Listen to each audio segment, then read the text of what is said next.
All right, folks, we're going to get started in just one more minute. I started the recording.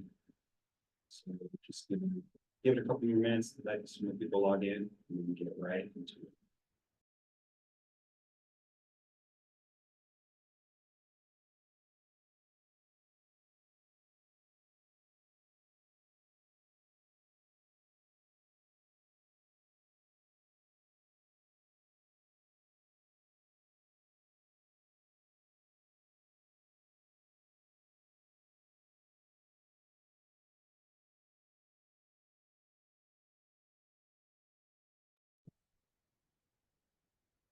All right, good morning, everybody. Welcome to Coffee and webinar series. This is the Winter Tasks for Urban Growers. We're going to do this every fourth Friday of every month. So definitely join us in the future for more of these amazing talks. Most of our talks, all of our talks are going to be focused around soil health principles. And today is no difference. So we'll just get right into it. Let me go ahead and get the slideshow presentation up and running here. Oh, it's already at the end. Give me one second. I started all the way at the end of my presentation. But here's the beginning of the presentation. So my name again is Jesus Rosario. I work with County Superwater Conservation District as a soil health specialist, conservation program specialist. I focus more on the urban, but we know that our community is pretty big. It's got urban, suburban, different types of areas involved. So what we do here is focus on the soil health principles here, as in these webinar series and everything that we do with our work. We try to relate and educate people on the different soil health principles to make sure that we're taking care of our soils. And today's topics, we're actually going to be talking about a lot of different things, but most of them will be just general overviews. So we're going to be talking about food waste, Bokashi pre-composting method, worm castings, composting services here around town, collecting and storage of materials to be able to compost, inventory of your own garden equipment, and I'm also going to touch on DIY soil blocks as well. I know it sounds like a lot, but we've got plenty of time and I'm pretty sure we can get through all of it. And if you have any questions, please don't hesitate, write them in the comments. We're going to get through all the questions. At the end, we'll have time for everybody at the end questions. So what is Bokashi, right? Actually, it's a way to pre-compost. It's not a composting method. It's a way to ferment your food scraps, your leftovers. And in Japanese, it means fading away. So we're starting off with food scraps, and we're going to end up with a fermented food scrap, which you can use in various different ways. So even meats, dairies, fried foods can go into this system because it is an anaerobic system, which means no air goes into it, which lessens the chance of putrefaction and things getting stained. So on your slideshow here, you'll see different composting, Bokashi composting methods, well, systems, I should say. These are systems that are sold and purchased all together, but there are definitely some DIY options as well. This lid here with the screw on, I found that at local tractor supply company for like $12. So you can convert any bucket to a Bokashi composting material factory. The other thing that you need for Bokashi is the actual beneficial bacteria, the pre-digestive bacteria that goes along with it. So that's the Bokashi brand right here, which is actually some microorganisms, some beneficial, like I said before, bacteria, yeast, and fungi that are mixed in there in that Bokashi brand. And those are derived naturally from natural sources. So with this, you can actually, there's a lot of DIY stuff, DIY methods you can do to create your own Bokashi. But speaking to the method itself, if you are to use this, and these are some of the things that you want to be looking for to make sure you're doing it properly. And if you do see some of these other things, then it shows that you're doing it wrong. and you should start over. You don't want it to smell, right? That's the one thing. And you don't want it to get like this one here, where there's blue and green molds and there's really bad smells coming out of that. You'd want it to smell like a pickled, fermented fruit, or like a sour vinegar smell is what you want from your bokashi compost. So if it stinks like rotting food, it's got to go. It's not right. And a couple ways that it can do that. There could be too much moisture in your bins. There could be too much air getting in there as well. Again, this isn't anaerobic, so you don't want any air getting into it.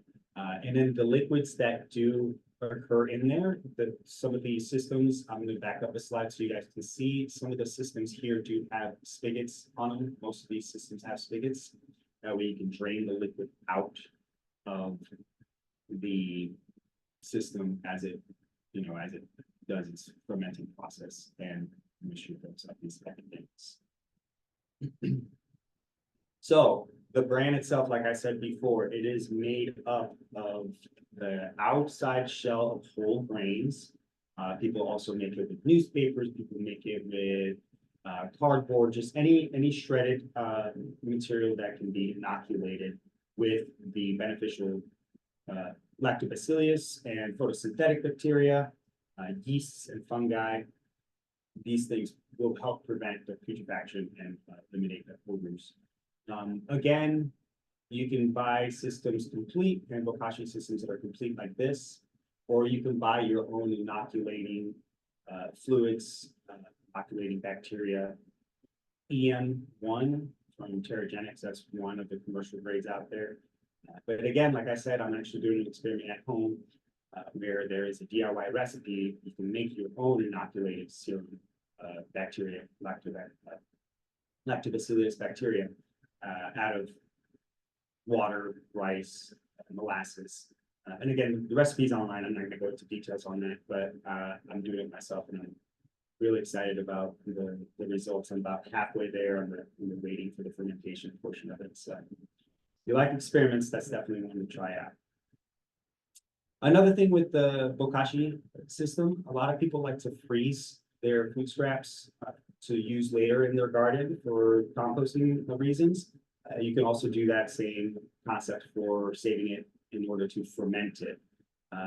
I've also seen food scraps saved so that you can make vegetable stock out of it.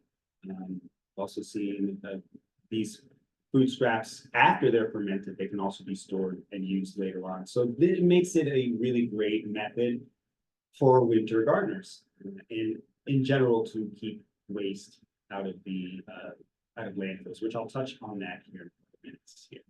So once you have your bokashi, and it usually takes 2 to 4 weeks for that fermentation process to finalize once that bucket is full and you have everything in there.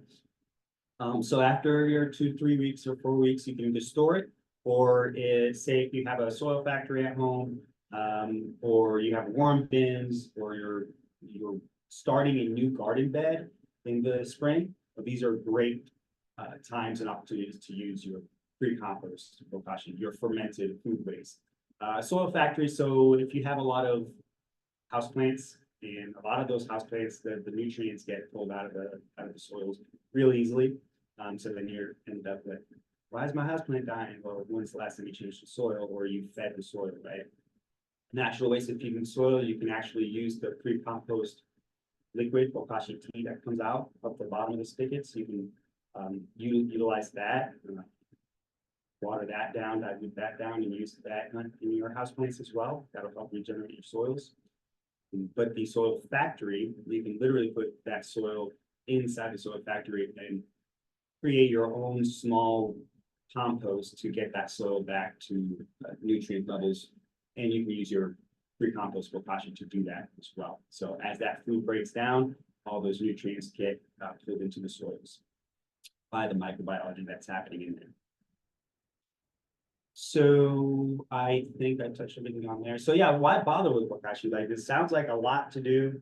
And again, the biggest thing here is to be aware of not only the damage that we're doing to the environment, just on our own level, like the amount of trash that we're producing on ourselves in our own household, but throughout America, the entire world basically does the same thing, right? So 1/3 of our food goes to waste, whether it's from the producers, preparation, restaurant preparation, throwing out the ugly foods, the ugly fruits.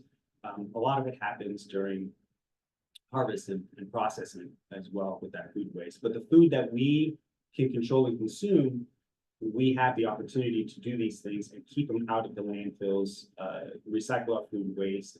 And Bokashi is great for that because a lot of the things with composting that people don't like, you know, it attracts bugs, foul smell.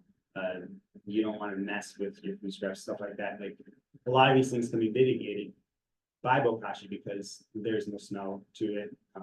This storability is a lot further, goes a lot further. Once it's fermented, you can just store it in a cool place. You don't have to worry about it breaking down or getting nasty even further from that because it's already fermented. And a lot of us know that that's a great way to store things, to keep things from going bad. So definitely great way here with Bokashi to reduce our food waste and repurpose our food waste specifically in our gardens. Like I said before, all of this food that goes into the landfills breaks down and releases greenhouse gases, methane gases. There's a lot of wasted space and resources, including the time, the money, the fuel, the energy going into collecting all these things. And this is on the municipality area, side as well. But for us, I mean, it's easy for us. We just throw it in the bin and bring the bin out to the trash can. But if we think about everything else that goes before and after we actually have that food in our homes, in our hands, and are eating it ourselves, we can be more aware. The things that we can do to mitigate and manage these situations. Hey, Jesus, quick question. Yes. Just on the food waste in general bandwagon, I know other larger cities have things that are like, I can't remember the names of them, but it's essentially where they take like the misshapen food, the ugly food, and then they sell you like a box of it. Do you know if we have anything like that here in Fort Wayne available? That's a great question. I do not know if we do any of like the ugly foods markets, but that's something that's it's a really great suggestion. That's something that we can bring up to the people out there that are advocating for connecting foods. So Jane from Plowshares, she could probably speak to that, and maybe they're doing efforts there with that. But also local food network and places like that. These are conversations we can have with the people that are working in those areas to be able to provide that service here in town. I think it's a great idea to have that here as well. But I'm not aware of anything that's going on specifically currently for that. If anybody else does, I'd love to hear that. I don't think there's a ugly food specific that's separated out from the rest, but you can just go to the farmer's market or go down to Plowshares stall at the Union Street Market and just buy local food from local farmers. And some of it is ugly food that has not been separated out, and just buy all of that's available from the local farmers. Exactly. Yeah, So I yeah. think well, I was going Sorry. to say, I think that if you go to, if you're able to visit any farms directly too, they probably have a lot of stock there that they don't feel comfortable bringing even to the farmer's market. People eat with their eyes a lot of times too. So I've gotten twice as big of a bag of carrots as what they would normally charge because it had all the weird ones. So you just have to kind of look around and ask around, get to know the farmers. So Yeah, thank you guys. That's always our first option, but we're still gonna eat veggies in the winter even when there's not that much available. So I figured if we can save stuff that otherwise is gonna go to the landfill, I would love to do that too. Thanks for those ideas. Yeah, thank you guys for chiming in on that. It's great. But yeah, like we said before, just on that same subject, like supermarkets, restaurants, and consumers, like these are bigger contributors to food waste globally because of things like picking out the nice looking stuff or overstocking, shelf life, confusions. We all have confusions with expiration dates, best by, used by, like all these dates, and you're like, oh no, this is bad, and you throw it out. So all these things kind of contribute to food waste. So the more options and methods we have to mitigating that, I think it's beneficial for us all. So I think we all hit some great points there. Again, just a chart on the amount of food waste and paper, basically things that can be removed or recycled or kept out of landfills.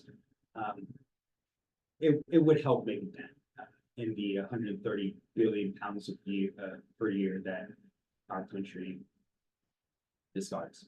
So that's my pitch. Composting services in Fort Wayne. I'm just going to touch base on some of these. You may have heard of these already. You may have been working with them already. But again, the services that we have here do different things. So biosolids is different from dirt weighing, which is different from ground down. You can see here, they'll take food scraps, pet waste, yard waste, and even meats and fried foods. Ground down isn't equipped to take the pet waste or the meats and stuff like that, but they will still take your food scraps as well.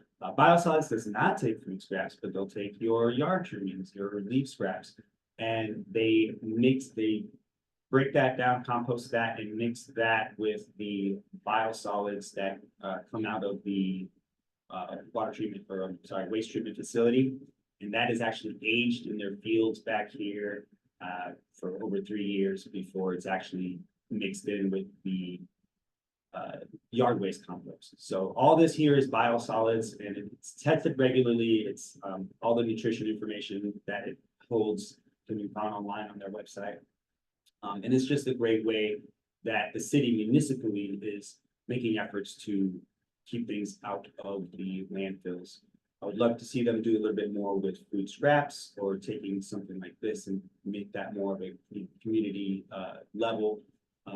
But again, these are things that slowly but surely can be added on. And as a community, we can start these things together on our own as well. So it takes time, it takes space, takes effort, but I think it's definitely something that would help bring our soil health back and our nutrition health back as well. So enough of that. Let's go into other winter tasks. So this is actually a picture from my backyard, my garden. This is cover crop cereal rye on one of my garden beds. So you can see how well protected the soil is. There's leaves and mulch all around underneath here. So that soil is nice and covered and good to go for the spring. Same thing here, some more cover crop being displayed here in the snow. Indoor planting, indoor starts. You can do this in various containers. And then you can also do smaller hoop house tunnels to extend your growing seasons or to start your growing season a little earlier as well. I won't read through all these. I'll let you guys read these, but some of the things that we like to do with our preparation time is, we like to dream big about our gardens, and sometimes we get things started a little bit earlier, a little too soon, but that's okay. It's all in the, it all goes with the experience and the passion for what we do. So this is a great time to test all of your equipment, test your grow lights. You can even build shelving systems. Like for me right now, I'm struggling with space, so I'm looking to get rid of some things and add new shelves or add new lights and maybe some irrigation equipment on the inside that I can start more plants on the inside before transplanting and going outside with them. A great time as well to save and reuse as many containers as possible. Again, trying to keep all those things out of the landfill and making your own DIY soil blocks. If nobody has ever done soil blocking before, this is a great pro way to get a lot of plants started at once and get them to thrive all together at once, and also save money because, you know, we have the means to make our own soil, so why not make our own soil blocks to start with, to start our seeds with. Seen a lot of commercial businesses and organizations utilize these soil block methods. But again, if you're doing whatever you're doing, if it's working, go ahead and do that. But I love these systems here. This is a bigger commercial system. So you have the small blocks that you start with, you put your seed in there, and then once the seed and the seedling starts to sprout, you can take that entire block and just slide it inside of this secondary block here. So now it's just a continuous root system inside of a soil block. And then now, once that one gets up to, you know, second or third leaves, true leaves, then you can put that in this big block here, and then it'll finish growing there until you're ready to transplant outside. You can also have DIY ones where you can make them with PVC or tin cans. Yeah, so I think it's great. I think I'm gonna try this, you know, this year as well, for some seed starts. So it's really good winter task to keep ourselves entertained, making soil blocks. This slide here is a lot of ideas. Basically, anything that you want to try, like any new methods that are out there, make sure you're doing your research on it. Make sure you're any of these topics that we've discussed today, make sure you're doing some more research on there. If you want to try something new like hugelculture or interseeding, companion planting, using natives to companion plant with your garden. So this is a great example of that. This is whoa, where'd you go? This is a really nice big, looks like mostly greens in here, but then it looks like there's another strip of flowers, pollinators over here. This is some trellising, so there might be something else that grows on there, but it's a good idea of companion planting where you know your pollinators are going to be attracted to this side, but they're also going to benefit here as well. Excuse me. So irrigation systems, good time to install or to make sure that all of your rain barrel equipment is ready to go. Make sure that all the connections are good. There's no cracks on anything. Planning your overflow of your rain barrels, maybe into a dry creek bed or draining into a rain garden that's away from the home, to mitigate, you know, any leaks or just basically control that rainwater. If you're a grower that's planning on selling at the market, farmers markets or anything similar to that, like planning out what's going to be grown, how much of it do you want to grow to sell, how much of it do you want to grow to save for yourself, to share with others, to be stored, to make other reserves out of, and what are you going to save for seeds? Are you going to save any of those fruits, vegetables, flowers for seeds as well? So let's see. Oh yeah, garden bed layouts are fun to do as well, like drawing out how you want your garden bed areas to look. That's great. It must keep such a, sorry about that. Trellis supports drawing what plants are going to go where to make sure that your companion planting is going to work really well for you and they're going to complement each other. So the next slide here, the bonus winter sowing in plastic bottles. I know a lot of people have done this and experimented with this. This is my experiment for this winter. These are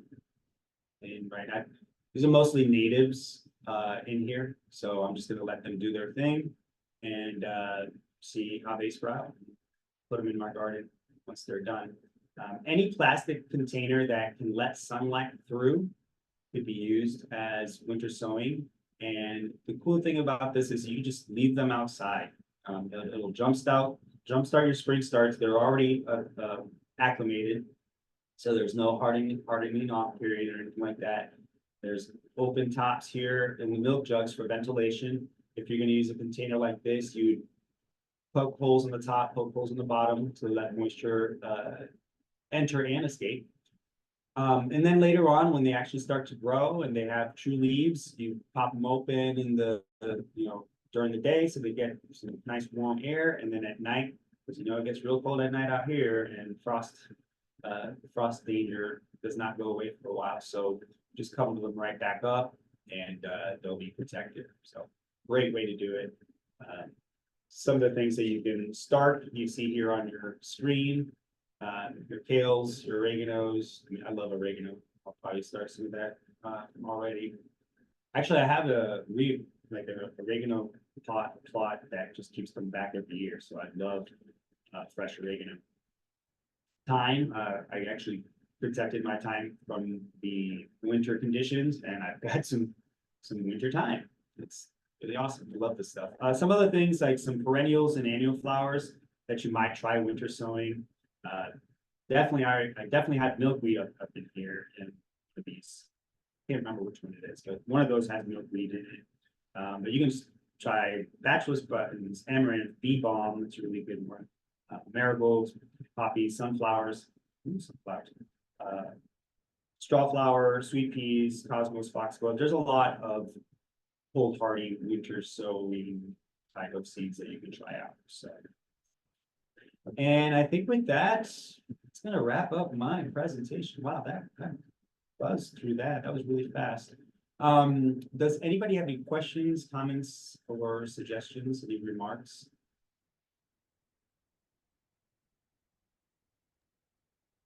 I've got a couple questions. One, so we would love to start a garden. We have 3 young kids. I know they'd be really into gardening. Your comment about, I don't remember exactly how you said it, but the dreaming big. We love to dream big in the winter. So I'm trying to keep that in mind and not go overboard. So I thought what could be fun is having the kids look at the seed catalog and the potential. Great Go point. ahead. Yeah, seed catalogs are Like amazing. a toy catalog in before Christmas. So I'm just wondering, is there one that's better than others, as far as maybe where the seeds are coming from or the quality of the seeds that you're getting, and I can try to look for that. Yeah, exactly. That's a great question. I did have something written down on that as well. So your seed catalogs or your local sources, you want to find, do your research, find local sources online. But we utilize Riverview Native Nursery. That's one of the local places that we use. Indiana Native Plant Society is another good one. Arbor Farms Nursery. Those are all local. But there is like the Seed Savers Exchange as well. That's a good catalog online to check out as well. And I did see another, I can't remember the exact name of the seed catalog, but I know that there's another really big seed catalog out there. I'll have to get the name of it for you. But definitely, you want to make sure that you're doing your research, because a lot of nurseries will sell things that are naturalized. And may not be technically a native species to the area, or might cause more harm than good. So just be careful with those species. And again, it's all about what your intentions are. So if you want a food garden versus a natural, area where the kids can play and enjoy nature, maybe more of like a woodland type area, then you might be looking at more native bushes and native trees. So again, like I said, Riverview Native Nursery, Indiana Native Plant Society, Arbor Farms Nursery, those are local places where you can start getting an idea of what they may look like, what goes together. And I also saw there's another, they've got garden plans under, it's called Wild Ones. It's another organization that has a lot of educational material, garden layouts, companion plants, like what goes well with what, and looking at different heights of plants. So if you have one plant that grows super tall, you want that towards the back of the landscape and so on and so forth. So you have smaller things, and so you can see everything basically. So yeah, it's another one to keep an eye on as well. And again, these are all winter tasks that anybody can do, and that can be scaled as well. So I like this to think of things as what can we do as urban gardeners, urban growers with the limited space that we have, but also knowing and recognizing that those methods could be applied in larger scale as well. As far as the seed catalogs, we really love Baker Creek seeds. They really focus on, they don't have anything that's like a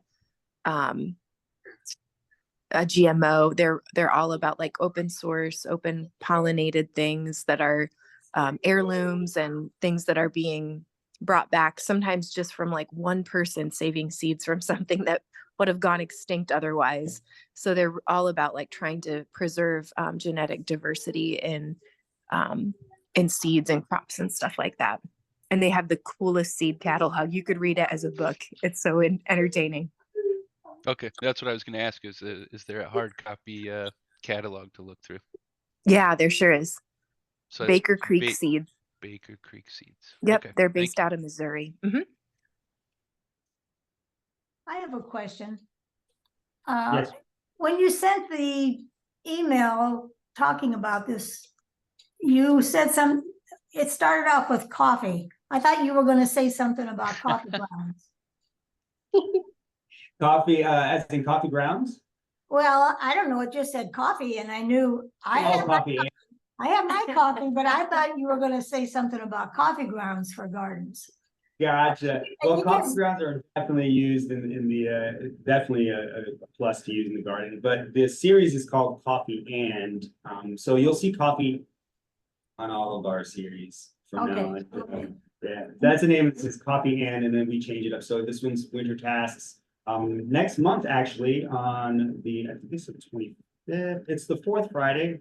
Next month it will be the planting for pollinators. So coffee and planting for pollinators. So we're going to be talking about Okay. a lot of different options for your pollinator gardens. Okay, and the other thing I wanted to say is, before I even got your email, maybe like 3 weeks before that, there was an article in the paper about Bokashi composting that sounded very, very interesting. So, and they mentioned a book, and it's called Bokashi Composting. And the library has this. This is where this book came from. So if anybody wants to read about it, the library has this book. That's amazing. No, I love it. There is a sorry, there's also a native plant sale that Allen County Soil and Water Conservation is hosting, just so you guys know. If you want any information about that, we have 4 different kits available. And if you're interested in that and looking at those kits, let me know. I can get you that information. Also, this Saturday, tomorrow morning at the Little Turtle Library, there will be a seed swap, like seed share type thing. So if you guys have any seeds you want to share, or you don't even need to have seeds, just come down and hang out with us. And we'll be giving away some seeds as well, crop seeds and such. With information as well. So definitely come out to the Little Turtle Library, 10 a.m. tomorrow. And then again, if you're interested in that native plant sale, I can get you that information as well. Hey, Suze, quick question about the biosolids that you mentioned. Yes. I love that it's a free source of compost, but I also am a little bit just leery about it, knowing that like all the medications that every person in Fort Wayne has taken is all contained in there. The things that we like, the chemicals that we use to clean our toilets and stuff like that also kind of gets concentrated in that. So is that only supposed to be used for like planting trees, planting flowers, non-edible things? You know, I'm not gonna say one way or another. I do know that a lot of people stay away from it because of that. But I will also say that due to the research and all of the time that they take to make sure that this is tested properly and there's no contaminants in there. You know, I don't think it's I don't think it's that big of a deal. I'm not gonna make a recommendation one way or the other on that, just because it's personal preference, but looking at the science and biology behind it, I would think it's safe, but again, it would only be, you know, it's up to the user, how they, you know, utilize that biosolids.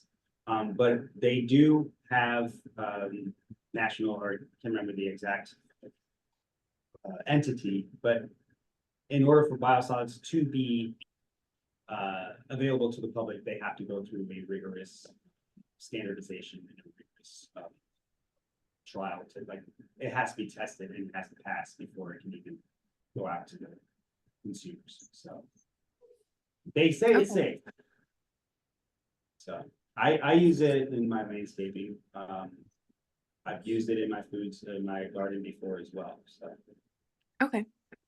And then one other question, you had also mentioned something in another slide about replacing just regular old lawn grass with more like deep rooted prairie grasses. Do you have any recommendations of the types of grass that we could use for that? as in types of grasses that won't get you like in trouble with city ordinances, is that what specific you're referring to, or just in general native grasses? Both. Like, Both. is there anything that So- we can plant that looks sort of lawn-ish, and we can cut it, but it just absorbs up a lot more water and is better for, yeah. There are definitely some remember it's sedge, which is the sedge. Can't remember what it's called. Prairie drop seed is a good one for grass type cover. There are other native grasses as well.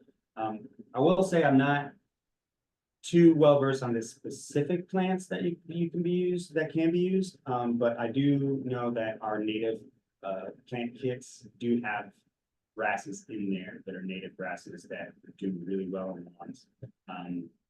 Sedums, you don't even have to mow sedums, those are great lawn cover as well. I'm not sure how the roots go on that. But yeah, so the biggest thing about any native landscaping is the appearance, obviously, because that's what the city is going to hit you on. If it looks unkept, if it's too long, blah, blah, blah, blah. So if you're going to add native grasses with the point of making sure that it looks like a native landscape or area, just make sure that there's clear barrier or border or something that makes it look like it's kept and not just everything growing everywhere. For that. I've thought about this before, just as we try to figure out like how do we get more people to plant pollinator friendly things.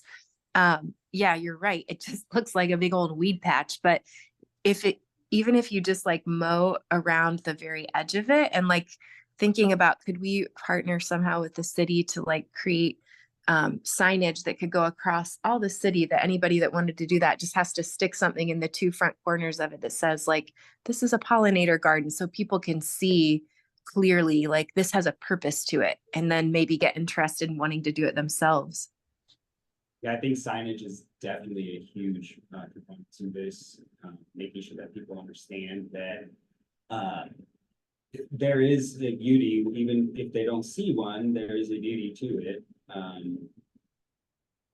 And that comes with the education of it as well. So let's say you think that in the wintertime, because everything's dead and dying, the native landscape might have an appearance of, like, oh my God, everything's brown and dead and blah, blah, blah. But the education behind that, right, those are habitats for our pollinators and food for bugs and insects that need to overwinter, so that we can keep the ticks and the fleas and the snakes and all the other bad stuff away. Because that's one of the biggest things that people complain about when we talked about taking away the grass and putting in the natives. So like, oh, well, the ticks and the bugs and this and that, and I don't want any of that on my lawn. It's like, well, you know, you don't have anything on you. That's why nothing shows up. If you want to keep away the bad, you don't have to spray, you just bring the good in. The good keeps away the bad. That's my thought process. I think too, this is more just speculation than any knowledge per se, but I think if you are sowing a more diverse bunch, for lack of a better word, of seeds, and so it's more than just grass and dandelion weeds that pop up, it look intentional.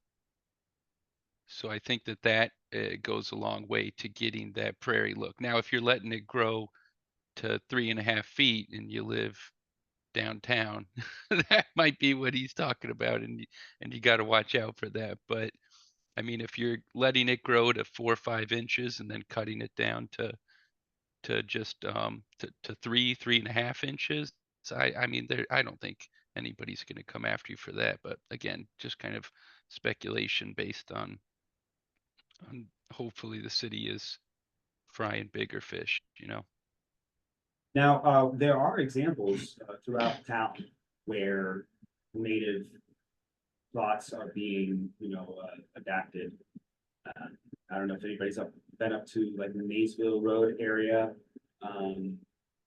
There is a strip there before you get to like the Kroger and stuff like that, before you get to 469, where the median and the parking strips are all pollinator friendly. There's Magnesia and black-eyed Susan and a whole bunch of things planted right along there.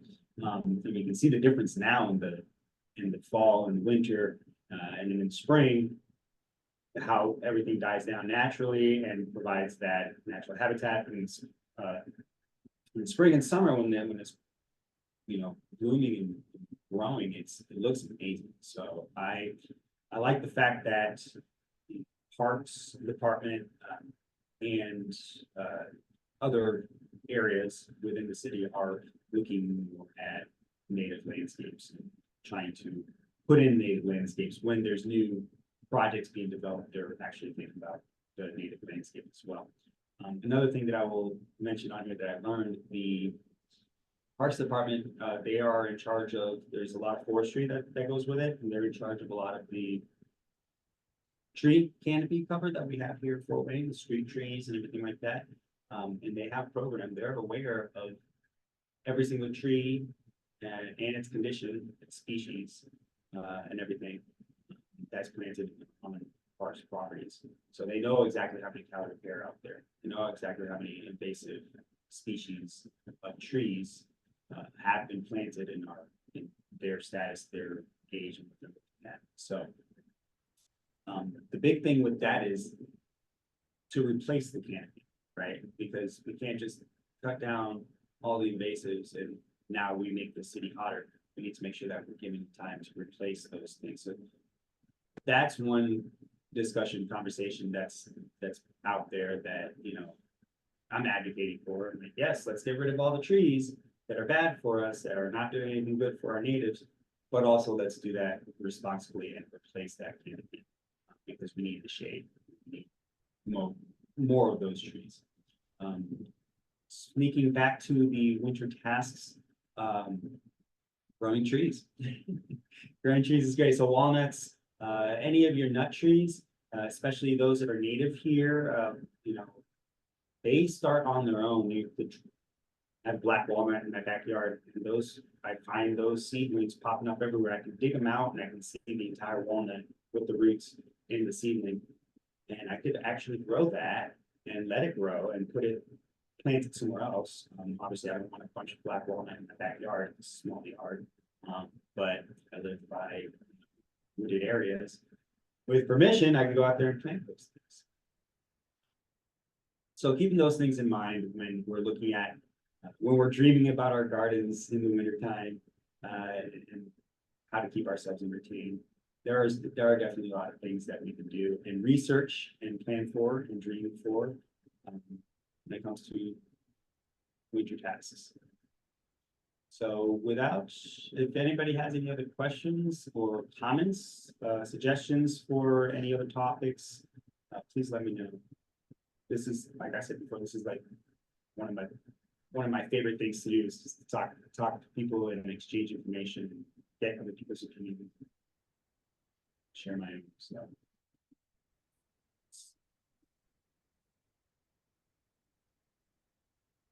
Thank you. Thanks for your time and the presentation, and I got lots of planning to do, I can see. Thank you, and I appreciate it. Yeah, I'd love to connect with anybody, any one of you guys that would like to, that need more information or just anything at all like that. We do soil testing and, technical assistance. So again, I'd love to sit down and just share information with you guys. I'll put my email address back up here. jrosario.swcd@gmail.com. Or you just Google Allen County Soil and Water Conservation District and give us a call. Thank you, everybody, for your time, and I will go ahead and end this, and we can go on with our day. Thank you, everybody, for participating.